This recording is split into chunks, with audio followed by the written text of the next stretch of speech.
சூரியன் தன்னுடைய ஆட்சி வீடான சிம்ம ராசிக்கு வருகின்ற காலத்தை தான் நம்ம இந்த பதிவுல பார்க்க போறோம். ஆகஸ்ட் மாதம் 17ஆம் தேதி சூரியன் பயிற்சி ஆகிறார். இது செப்டம்பர் மாதம் 16ஆம் தேதி வரைக்கும். இந்த மாதம் கேது பகவான் இருக்கும்போது சூரியன் கேது அப்படின்ற ஒரு கிரகங்களின் சேர்க்கையும் அதனுடைய 7ஆம் இடத்தில் ராகுவினுடைய பார்வையும் இருக்கிறதுனால என்னென்ன ஒரு மாற்றங்கள், என்னென்ன ஒரு பொறுப்புகள்ல இருந்து உங்களுக்கு சேஞ்சஸ் வரப்போகுது அப்படின்றதுதான் இந்த பதிவுல தெளிவா பார்க்க போறோம். கும்பராசி அன்பர்களுக்கு இந்த சூரியனுடைய ஆட்சி பெற்ற ஒரு பெயர்ச்சி அப்படின்றது பாத்தீங்கன்னா இவர்களினுடைய 7ஆம் இடத்துல சமசப்தம ஸ்தானத்துல நடக்குது.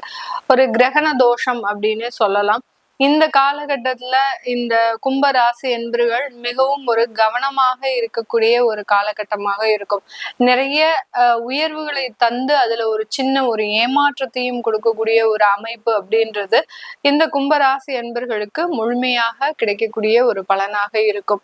நிறைய பேர் பாத்தீங்கன்னா பதவி உயர்வு, அடுத்து பாத்தீங்கன்னா வருமான உயர்வு, இந்த மாதிரியாக எல்லாம் எதிர்பார்த்து கொண்டு இருக்கக்கூடிய இந்த கும்பராசி என்பர்களுக்கு இந்த காலகட்டம் அது எல்லாமே கிடைக்கும். அது கொடுக்குற மாதிரி கொடுத்து ஒரு ஏமாற்றத்தையும் தரக்கூடிய ஒரு சூழ்நிலை அப்படின்றது இந்த கும்பராசி என்பர்களுக்கு உண்டான ஒரு அமைப்பாக இருக்கும்.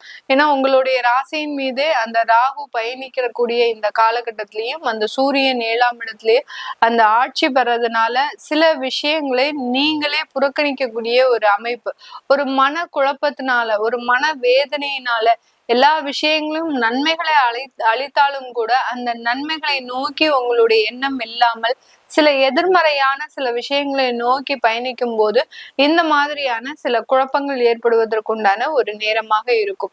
கணவன் மனைவி அப்படின்னு சொல்லக்கூடிய இந்த உறவுகள் மிகவும் பாதிக்கப்படக்கூடிய ஒரு தருணமாக தான் இந்த கும்பராசி என்பர்களுக்கு இந்த காலகட்டம் இருக்கும். இந்த கணவன் மனைவி உறவுகள்ல பாத்தீங்கன்னா சில பேர் 5 வருஷமா சேர்ந்து வாழ்ந்திருப்போம்.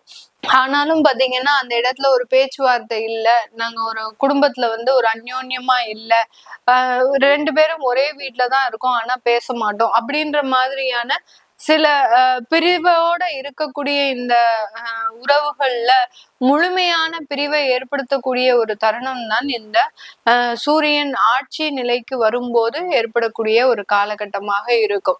இந்த இடத்துல பாத்தீங்கன்னா விவாகரத்து வழக்குகள் அப்படின்றது அதிகரிக்கக்கூடிய ஒரு நேரம். இந்த கும்பராசி என்பர்களுக்கு யாராவது பிரிவினை ஆகாம இருக்கிறீங்க, இல்ல உங்களுடைய விஷயங்கள்ல நிறைய கருத்து வேறுபாடுகள் இருந்தும் ஏதோ சமுதாயத்திற்காக நாங்க சேர்ந்து இருக்கிறோம் அப்படின்ற ஒரு சூழ்நிலையையும் தாண்டி இந்த பிரிவுகள் நிச்சயிக்கப்படக்கூடிய ஒன்றாகத்தான் இந்த கும்பராசி என்பர்களுக்கு இருக்கும். நிறைய கும்பராசி என்பர்கள் அவர்களினுடைய தசாபுத்தியின் அடிப்படையில சேர்ந்து வாழ்வாங்க. நாங்க ரொம்ப நல்லாவே இருக்கிறோம், ரொம்ப அந்யோன்யமா இருக்கிறோம், எங்களுக்கு எந்த விதமான பிரச்சனையும் கிடையாது அப்படின்னு சொல்லக்கூடியவர்களுக்கு இந்த இடத்துல ஏதாவது மன ரீதியான சில குழப்பங்களை கொடுக்கும். வியாதி தொந்தரவுகள், கணவனுக்கு ஏதாவது ஒரு முடியாம வர்றது, மனைவிக்கு ஏதாவது முடியாம வர்றது, இந்த மாதிரியாக மாறி மாறி ஏதாவது ஒரு விஷயங்கள்ல இந்த கணவன் மனைவி உறவு அப்படின்றது இந்த இடத்துல பாதிக்கப்படக்கூடிய ஒரு அமைப்பாக தான் இந்த கும்பராசி என்பர்களுக்கு இருக்கும்.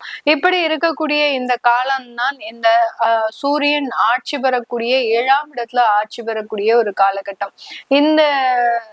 இந்த விஷயங்கள் தான் நம்ம ஜோதிட ரீதியாக பாத்தீங்கன்னா மாங்கல்ய தோஷம் அப்படின்னு சொல்லுவோம். 7ஆம் இடத்துல சூரியன் வந்தாச்சு அப்படின்னாலே பாத்தீங்கன்னா அந்த இடத்துல 2 திருமணங்கள் அப்படின்றது கண்டிப்பாக இருக்கும். யாரு ஒருவர் ஜாதகத்துல 7ஆம் இடத்துல லக்னத்துல இருந்து 7ஆம் இடத்துலயோ சந்திரனில இருந்து 7ஆம் இடத்துலயோ சூரியன் வரும்போது அந்த மாங்கல்ய தோஷம் ஏற்பட்டு அந்த ஜாதகருக்கு இருதார மனம் அப்படின்றது வரக்கூடிய ஒரு அமைப்பு அப்படின்றது இருக்கு. இது மேக்சிமம் லக்னத்துல இருந்து 7ஆம் இடத்துல இருக்கிறவங்களுக்கு தான் இந்த மாதிரியா இருக்கும். சந்திரனில இருந்து 7ஆம் இடத்துல இருக்கும் போது அது ஒரு கசப்புகளை கொடுக்கும், ஒரு மனவேதனையை, அந்த களத்திரம் மூலமாக ஏதாவது ஒரு மனவேதனையையும் கருத்து வேறுபாடுகளையும் கொடுக்கக்கூடிய ஒரு நேரமாக தான் இந்த கும்பராசி என்பவர்களுக்கு இருக்கும். இந்த மாங்கல்ய தோஷம் அப்போ நம்ம இந்த இடத்துல நம்ம நல்லா இருக்கணும், இந்த 1 மாசத்துல நம்ம கணவன் மனைவிக்கு எந்த பிரச்சனையும் வரக்கூடாது அப்படின்றவங்களுக்கு ஒரு மாங்கல்ய பரிகாரம் பண்ணிக்கிறது நல்லது.